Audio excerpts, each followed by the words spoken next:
going on, everyone? This is a Popcorn Heroes review of HBO's Insecure. Season 4, Episode 6. I am Armando. With me today is, back for the first time, Mike. Hey. What up, dudes? And God's gift. God's gift for sure. He might end up going back to heaven. Orlando, what's up, buddy? Yo, what's up, man? Okay, God is playing Indian Giver. He wants his gift back. You gotta be careful. You want to fill in people why I'm saying that, Orlando? I got pretty sick over the weekend. My fever was at 103, had a sore throat, had a headache. I went in for COVID testing on Monday. I'm feeling a lot better now. I don't know if I have it yet. I'll find out probably tomorrow or Friday. But I don't think I have it. According to Dr. Mike, if I did, I would have been gone. Nigga, you would have died. You crazy? Mike, how bad is my immune system? The worst immune system I've ever seen in my life. There's no way you would survive COVID-19. Dr. Armando, would I have survived the COVID virus? Nah, you wouldn't. You wouldn't, man. Yeah, I like how we've all accepted that as fact. You would have just died. You barely survived the little colds you have, so I mean, I don't know. Yeah. I don't know how you survive the monster cold that is COVID. But we're that open Rona back up. Destroy you. The city's open back up here in Miami, so should I just shelter in place? Yeah, it's dangerous, man. You guys gonna be going Might out? as well, man. Yeah, I'm doing that right now, but I have to out. go back to work if I'm cleared. You not gonna tell them you gonna die? You can't go to work. These kids need me, man. Yeah, man. How they gonna need you if you're dead? Damn, got him. You're right. Got You're him. right. Anyways, this is an Insecure podcast, just in case you guys didn't know, after all the Rona talk we're having. But as usual, we're just going to get into it. This is a very spoiler-heavy podcast. We just discuss the topics and situations on the show. So, if you're ready, if you watched it, let's get into it. Gentlemen, what did you think about the episode? It was okay. I mean, like probably a slow episode, a come down from all the shit that happened in the episode before. There were some funny parts here and there, but yeah, it was just pretty much... It was a filler episode. Yeah, pretty much just a filler episode. Pedro's favorite. I hate filler episodes. I hate filler anything. I love filler episodes, especially if they add to the character. Like, it depends. Like, if what's that show that's entirely filler? The anime, and then at the end, it's like Samurai Champloo. Shampoo. Yeah, like the beginning is something, then there's filler, and then the end is something. It's kind of like, all right, cool, man. I just wasted how long watching this when I could have just watched the beginning and the end. So that's shitty. But if it's a filler that adds to the story, adds to the characters, I mean, I'm all for it. And I think this episode did that. So I was okay with it. Orlando? I kind of agree with Mike. I thought it was okay. Filler-tastic episode. Not much really to chew on this one, in my opinion. But yeah, we could just jump into it. Wasn't a bad episode by all means. You know, like at this point, Insecure's writing and direction has been great. So it's kind of like the quality, like in terms of like quality, it's like pretty great. So yeah, for sure, I agree. So yeah, let's get into it. What this episode was about. It opens up with essentially Issa waking up, checking out her text messages, her phone, people talking about her event, and I really love that sequence. It was a very interesting way of showing how what's happening on her phone. I don't think I've ever seen it done that well or done that way. Like the voicemail is actually the people leaving the voicemail and they're acting it out. That was pretty cool. Oh yeah, I did like that. So I thought that was really interesting of how, like, usually they just it's a like a voiceover. They click on, like, that's just like the menu, and they click on it and they hear the voice. But I like that you actually see her click it, and then it's actually the person talking, acting it out. I thought that was pretty cool. And then people clearly enjoyed the event with all the Facebook messages that she was getting. Even with the fake shootout at the end, she's got a gun. No, I think it was a knife. Oh yeah, she's got a knife. But yeah, I think pretty much people have enjoyed her event, and that's a positive note. Yeah, with her career and life, it's definitely the validation that she needs right now, especially in the moment of, like, her being down because of the fallout between Molly. This is a good, like, pick me up that she needs. She goes to her phone and she sees all, like, the positive messages. I don't think there was that one negative message at all. People inquiring about, like, where to eat stuff at, and, like, when the next event's gonna happen. And yeah, that's exactly what she needed in this episode to feel good. I think this episode was about her trying to, like, feel good and do good, and, like, put that energy back, put the energy out that she wants to get. I think that's what this episode was mostly about. Definitely. I mean, I think so too, but I think it kind of feels like she's trying to prove to herself that she doesn't just use people, even though she uses people. I feel like she was just doing it to prove Molly wrong rather than doing it from the goodness of her own heart. Well, isn't there a saying kind of like, got that call. There's technically no good deeds because you do something good just to feel good? So is that technically is that truly, like, an altruistic deed because you did it for the sense of purposes to, like, Are you speaking from personal experience or just in general? Because I don't think that applies to everybody. I do shit all the time. I do good shit all the time that I don't feel like doing because I don't want to, but it's the right thing to do. Isn't that what makes it altruistic? So you don't feel good by doing that good deed at the end, even though you don't want to do it? Not at all. Not even a little bit. All right. Yeah. But after that, she gets that phone call of Nathan, and then that's where she asks him that question, like, "Hey, do you think I used you or whatever?" And he's like, "Nah, I wanted to help you, whatever."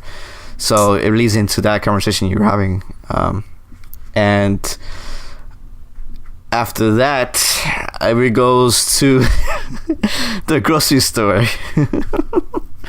When Issa's waiting in line, the pregnant lady's asking the whole line if they can help her out with the groceries. And Issa trying to be nice, trying to help her out. The feel good deed, or what Orlando was talking about, and her trying to do good stuff just for doing good stuff instead of for using people. Essentially, maybe it's part of the point of the episode. That she's trying to prove that point. You know what? One part of the show I don't like anymore is her talking to her reflection. I hate those scenes now. I feel like I don't understand the point of them anymore. I mean, I get it. At first, they were to show us, I guess, how awkward she is. But okay, I understand now. Why do I still have to see that? Yeah. Am I the only one that doesn't like those scenes? Sometimes they're good. Sometimes they're boring. I thought this episode there was a lot of those scenes in place. Yeah. So I thought they were fine. I thought they were, because they can be funny sometimes, but it's just it's overdone at this point. I don't think it's overdone yet. They don't use it too much that it overstays its welcome. I think this episode they used it a lot because there was nobody else for her to bounce off ideas with or have that banter with. Yeah. So they used the reflection method, but I thought it was fine. I don't like when the mirror talks back to her, because before, back in the day, it was just to be her like expressing ideas in a rap, and that was quirky and that was cool because she's just rhyming about what's happening to her, and I thought that was pretty interesting take. but as soon as the mirror started talking back to her, I stopped kind of liking that. Yeah. I liked it more when it was her just kind of being talking crazy to herself in the mirror, and and pumping herself up, or giving herself advice. But as soon as it started talking back to her, I was just kind of like, that kind of lost me. And I think that happened last season when the mirror started talking back to her. I don't remember when it started, but whenever it started before, I might not have noticed it as much because maybe they weren't doing it as much. But I've noticed it a lot this season. Yeah, this season they've used almost every episode. She's doing before it used to be something that pops up every once in a while. There's a lot but more. But now it's almost all the time. Yeah, definitely. So the girl goes into the grocery store trying to buy stuff from Issa, and then Issa tries to help her out. Do you guys think that the pregnant lady was faking it? I'm inclined to believe she was faking it. I don't trust pregnant people. They be lying. What are they lying about? About the pregnancy or something else? About the pregnancy, about the daddy, about where the nigga at? About the daddy? Why are you here by yourself? Hey, Mike, let me ask you a question. How many women have told you are the father? Probably 2, maybe 3. Damn. Shit, Mike, you just walked away. You're like, nah, it's not mine. No, they've all 3. No, definitely 3. Something happened with all. There was just always something that happened. But you know what? Maybe that's why I don't trust pregnant women, because they be lying.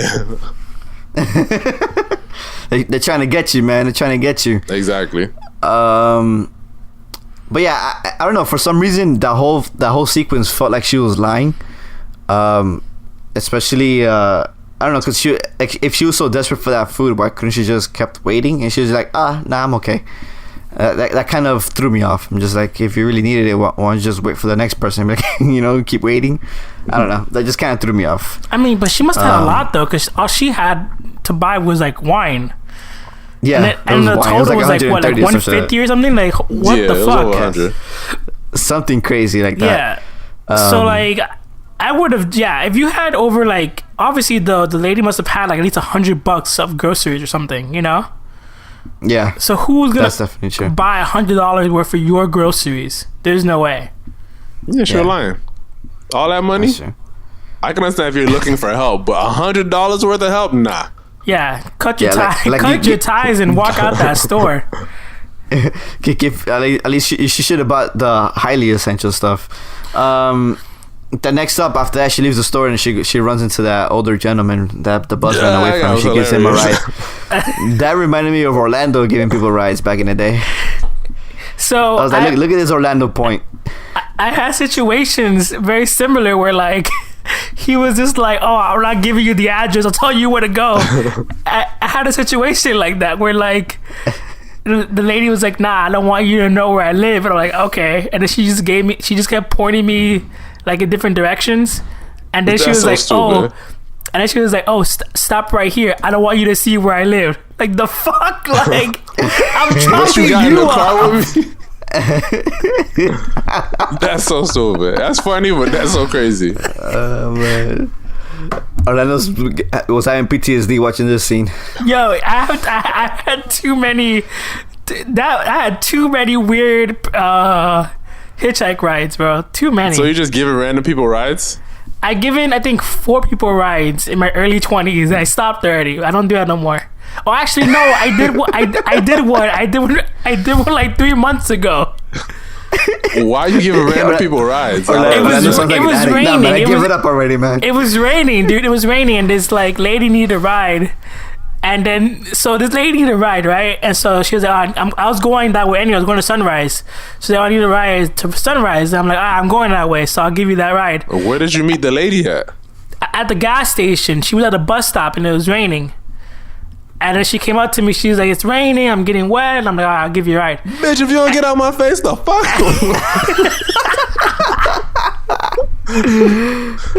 That's crazy. Nah, but she wasn't that bad. But I had a lot worse. I had like...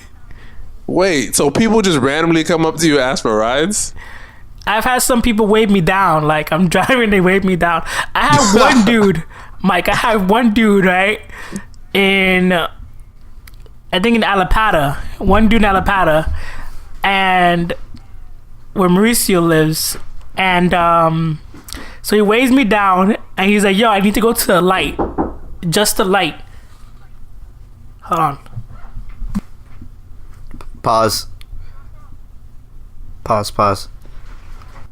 right, I'm recording. You guys recording? Yeah. All right, we're gonna clap, and remember, we're gonna 1, 2, 3, 4, 5. Okay, clap on 4, 5.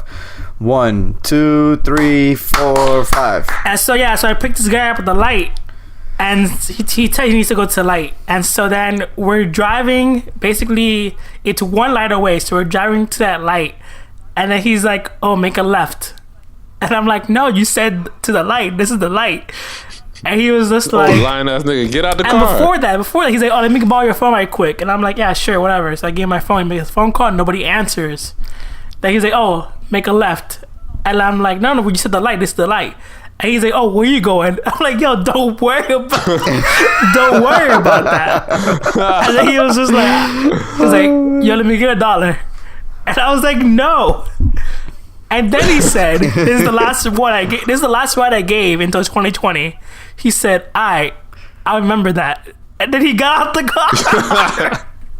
Yo, can you imagine somebody telling you, "I remember that," and then leaving your car? You should have fought him. You should have fought him right then and there. They disrespected you in your own car. You can't just take that. That's how you solve it in the streets, man. Damn. That's crazy. I mean, that's a crazy story, man. And this is essentially the reminiscing that Orlando had in this episode of remembering all his past lives, picking up older people. And Issa even when does she that. was doing it, I didn't understand why she was doing it. I mean, I I understood didn't why understand she was doing it, but it still didn't make any sense. Yeah. So essentially, she does that, and then when he was peeing, she told herself, "You need to leave," and she was like, whatever. After that, she goes to this event that she was going to, which is like a painting event, or like painting with a twist or something like that, maybe. Yeah. And there she meets 3 girls. Kyla Pratt is so fine. I knew you were gonna say that. Yeah. I knew it. She's not fine. Kyla Pratt. I forgot all about Kyla Pratt. She is so fine. Yeah, she is. And then here she was kind of crashed a bachelorette party. So what do you guys think about that whole thing? They finessed the hell out of her. Yeah, they really did. And the thing is, it's funny because at first the first 2, Kyla Pratt and the other friend, were leaving, and it seemed like they were done. And then the third friend was like, "Oh, you want to tag along?" As if that was the one that was like, "All right, you're gonna play the bait, and then you're gonna reel her in, and we're gonna act like we weren't part of it." Yeah. It just seemed genuine. It was really cool. Yeah, it seemed super genuine. So that completely caught me off But guard. what's fucked up is that they tied it into the next, because they had a checklist, and so they tied it into the next you get more points checklist. if you tie 2 things in together. So they dined and dashed, and then they left Issa with the bill. I wonder if she didn't pay, right? Because she was driving fast as hell. She paid. Pay. Well, what card though? Because her card got leave. declined, so there's no way she was covering that bill. Yeah. She must have put that. And she was driving fast as She hell. must have put that on 3 cards or something. Probably, man. And it seemed like a pretty pricey place, so It did. I was just like, I did like the scene where she kind of quote unquote caught up to them. But you knew that was in her head, though. I was just like, man, that would have been awesome if it did happen. I thought that was pretty funny instance. I thought she was at least going to. Yeah, I thought she was going to at least catch up with them. Even though I knew that that wasn't going to be her actual reaction, I still would have liked to see her at least find them and them kind of explain it. I don't know. I just wanted a little more than that. Yeah, and that's crazy because I'm just like that could happen, and that big distrust towards strangers. I'm just like, damn, that's just crazy. You thought you're making new friends, and then all of a sudden these fucking people come out of nowhere and kind of fuck you over. Yeah, that was really crazy. That was insane. And then shortly after that, she realizes it's the game and all that crap, and then And then she hits up her mom. I think she left that, right? Yeah, she hits up her mom. So she goes and visits her mom, basically to be like for some comfort. And she breaks down. Yes. I think it's the first time you actually spend a long time with the mom. You never really do. She's always like a quick thing that happens in the show. Yeah, you don't get a good feel for their like relationship until this episode. Mm-hmm. Yeah, I actually thought it was gonna be Lawrence. Yeah, I'm glad it wasn't though. Why? Well, because I think this is a character we haven't really explored in her life. She's never been close to her mom, and then you kind of see in her most touching moment that she kind of connects with her. You know, true. In her saddest moment, she connects with her, and I think that was pretty cool to see that happen. You know, something you haven't seen before. So I'm glad that happened. Makes sense. I did like the scene overall. Yeah, and then after that, when she's leaving her mom's house, her friend calls her to talk about Molly, and that she should reach out. And then Issa's kind of like, nah, I'm not gonna do that. Like, I always reach out. I think it's her turn now. And I agree with that. What do you guys think? I don't What do you guys think remember. about that? Because like her friend called both of them. Her friend called Issa and called Molly and told both of them like, hey, one of you guys should reach out. And so neither one has reached out yet. Who do you think should reach out? Molly, the one that fucked up. But even if that wasn't the case, as Issa said, if she's the one that's always, the one trying to reconnect, the one always trying to mend things, you can't be the only fixer in the friendship. But is that true though? Has it always been her? Because I don't remember that. Well, I mean, their friendship extends long. I mean, I don't think they've ever had a moment so far in the show where like this has happened. So we haven't really seen that, you know. I feel like they've had small like maybe I don't know, like small squabbles before in the show. I can't really remember, but she does seem more the type to try and fix things because Molly's just a little colder personality-wise. Molly doesn't seem like the person who would have a big deal cutting somebody off or not speaking to somebody. Molly's quick to cut people off anyway. It seems she does that to test your loyalty, to see if you will come back, because she's done that definitely in dating, cutting people off to see like, oh, you ain't shit, so no wonder you didn't come back, so she does that, especially in dating. So it's easy for her to do that in her friendships as well. But do you guys? She's used to it, but that doesn't make it okay. No, it doesn't. But do you guys agree that, like, for example, like if your role has always been like the person that like comes back and is the person that reaches out, should that continue to be that role? Like, we can't expect the other person to like pick up that role if they never played it. Yeah, but you can't also expect the person to keep playing that role if they don't feel like they should. Yeah, it's a tough situation, especially for them that have been friends for so long. I don't know. I kind of agree with Mike. Like, if you've been the person who's always done it, then that person just takes you for granted, wouldn't it? Exactly. Like, whatever. They'll always fix it. Don't worry. So it's kind of like, at some point, you kind of get tired of always trying to fix things, or trying to. It seems like you value the friendship more than the other person values the friendship because you're the only one trying to work to keep it intact. And at this point, I don't think neither one of them thinks they're wrong, so that's not going to get mended anytime soon unless one of them swallows their pride. So at that point, it comes down to, is this friendship worth it? Is this friendship worth having? And none of us know that because we've only been part of their lives for a glimpse in their time. So the question would be, to who does this friendship mean more to? Does it mean more to Molly? Does it mean more to Issa? Or are they really just tired of it? Tired of each other's shit? So I don't know. Let's see what it comes down to. It's gonna be tough. It's a unique situation that's happening on that show right now. Yeah. Shortly after that, she goes home, and then she looked at her Facebook page, and she's like, "Oh, I'm gonna get some food." And then she goes to her favorite Ethiopian restaurant, and when she gets there, she sees Molly hanging out, waiting for her food. At this point, I was just like, "This is fate, right?" So I'm like, "You might as well just go and talk." No one's reaching out. Talk. Yeah, because you just running into that person at that place. It's not like you guys are like, I didn't reach out, you didn't reach out. We just happened to see each other.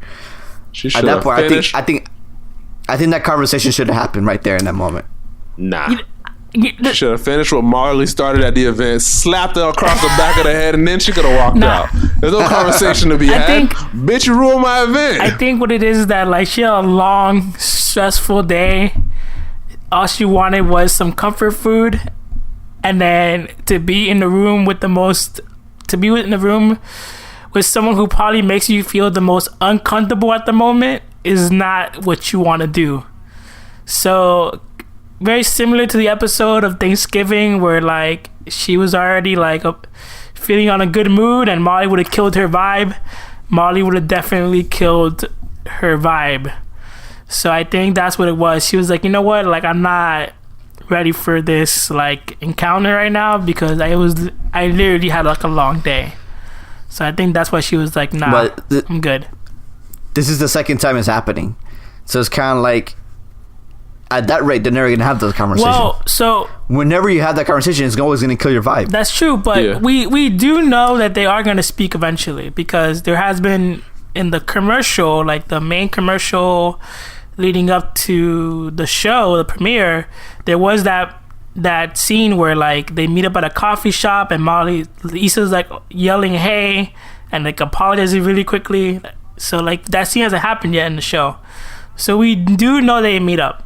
We just know that's I didn't know that. I've never seen that scene. There's a scene. Spoiler alert. Mom, you've seen that scene, right?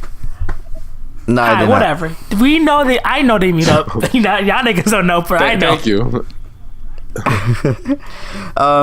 Yeah, but you don't know what the circumstances around that. It doesn't matter the circumstances. Like you just know they meet up. Like you know that's gonna be like either closure for the end or other relationship, or closure to rebuild the relationship. However, do you guys think they should rebuild the relationship? Definitely.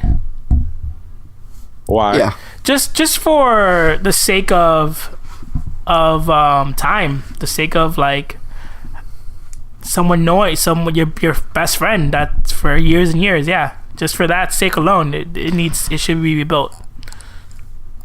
I also, for me, it's the thing of someone who's isn't afraid to call you out on your shit. Right? At that point, they're so comfortable with each other that they're not afraid of each other. You get what I'm saying? So because they've put so much time into our relationship that seems to be pretty toxic at this point, they should, just because of the amount of time they've had, they should still work it out. Damn, I'm trying to remember the phrase for that. The something time. Oh, fuck, I can't remember. It's kind of like my thing with Destiny, because I put so much time in the game, I have to keep playing it because otherwise all the other time I put in it was a waste.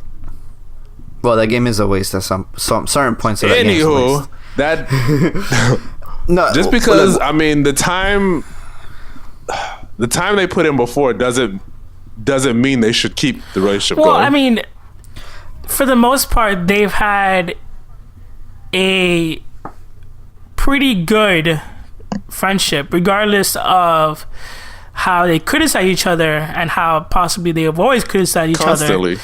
They've always had a good friendship. Now it's probably needed to like tweak it a little bit, and come at it with like more like gentler hands, because they seem to be going at blows. So I don't think anything is like unforgivable in this episode, It's not unforgivable? I don't think so. I mean, it's not like... This girl's trying to turn her life around. She finally brings together this amazing event. And all right, if you have your issues, whatever, you can wait until after the event to be like, hey, I don't think this was okay. But right at the end of her event where she's about to cap off something she's been working at for months, and you feel like this is the time to blow over some bullshit? Nah. That's not unforgivable? Like I was saying, I don't think time is such a big factor and adds to it, but what matters is that it's someone who's not afraid to call you out on your shit, you know? How often do you run into friends that aren't afraid to call you out when you're fucking being an idiot or when you're doing stupid shit, you know what I'm saying? So yeah, but there's a difference between friends like that, and they've gotten to that point where they could call each other out and they'd be like, you know, you're being stupid as fuck. And I guess maybe it's just the approach they need to maybe change the way they talk to each other. But apart from that, I think that friendship is necessary because they've just known each other for that long and they're not afraid of each other. Because if you have newer friends, they're not gonna tell you, they're not gonna call you out, you know. They're trying to respect your shit, you know. They don't know you enough to call you out. She has the other friends, but they're still they're all connected anyway, so nobody wants a divorce. No one's gonna split friends here. They want a divorce right now. What do you mean? Molly and Issa definitely want a divorce. No, I think it's just they need to talk it out, man. I don't think it's that definite. We'll find out how definite it is after they have a conversation with each other. Yeah, I think they should just go their separate ways at this point. Fuck that shit. You think one bump in the road is enough to close it out, Mike? It depends on how big the bump is. You know how quick Mike is to throw away people, Mike? That was a body in the road. It wasn't just a little speed bump in the road. The fact that we still know Mike after all these years... it's a miracle. I think Mike wanted to beat my ass one time. The fact that we still know Mike in the very beginning after all these years. I just needed the job. Oh man, I needed the job.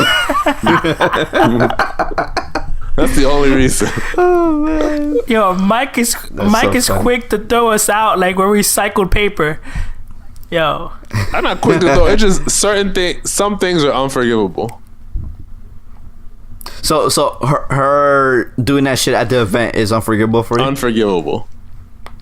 Like, you know, for A, you know how hard I've been working on it. B, you know I was this close to having a major fuck up and you was like, all right, you on your own anyways. And then C, after I figure out my own way to fix my shit, now you still want to blow up during it? Nah, fuck that. You never had somebody, Mike, before you're about to perform, you know, your latest hip hop song, come and, you know, mess up your scene or like blow up your phone, and they know you're about to hit the stage. They know Spider Mike is coming on stage. Never had it happen. Yeah, you got some loyal friends. Friends should respect you in whatever you're trying to do, even if they don't agree with it. Like I said, there's a time and a place to address your issues. Not right at the end. Not any time during the event's happening. Nah, that shit is off limits. Molly's a dusty ass friend. She gotta just let that shit go. Y'all would still, if a friend did that to you, you would still try to work it out. A good apology, but brought me some pound cake or something. You know, like, all right, cool.